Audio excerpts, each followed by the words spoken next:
রাজার দরবারে ঢোকার অনুমতি কি আর সহজে মেলে? আর যদিও মেলে তাহলে দ্রুতই বেরিয়ে যেতে হয়।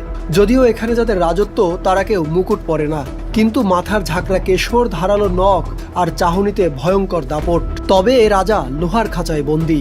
তার কলিজা কাঁপানো গর্জন এখানে শুধুই বিনোদন। খাঁচায় থেকে এমন হয়েছে সে যেন তার বন্দিদশাকে মেনে নিয়েছে। তাই তো বাড়ির পোষা বিড়ালের মতো খাবারের গন্ধে মনিবের গায়ে পড়ে নিতে হচ্ছে আদর।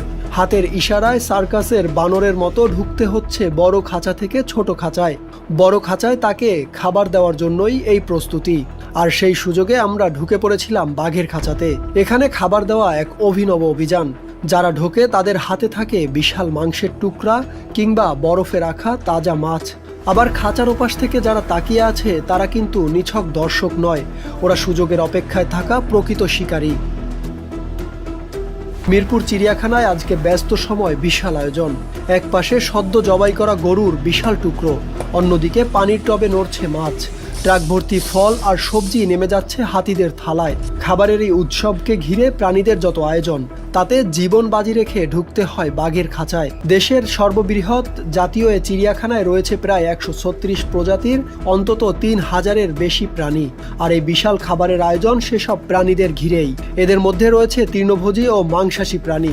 আবার কিছু পাখি রয়েছে যারা পছন্দ করে মাছ খেতে। আবার মাংসাশী প্রাণী বাঘ, সিংহ, কুমির, মেছো বিড়াল, এদের জন্য আনা হয়েছে গরু। বাজার বা ফার্ম থেকে নিয়ে আসা গরুকে নানা পরীক্ষা নিরীক্ষা শেষে জবাই করে বাঘ সিংহের খাঁচায় খাবার হিসেবে দেওয়া হয়। গরুর শরীরের তাপমাত্রা, রক্ত পরীক্ষা সহ ল্যাবে নানা পরীক্ষা শেষে অনুমতি দেওয়া হয় মাংস প্রস্তুত করে বাঘের খাঁচায় দেওয়ার। এটি শুধু বাঘের জন্য নয়, অন্যান্য প্রাণীর খাবারও নিয়ম মেনেই বাছাই করা হয়। পূর্বে অভিযোগ ছিল মিরপুর চিড়িয়াখানায় প্রাণীর মানহীন খাবার ও অনিয়মের।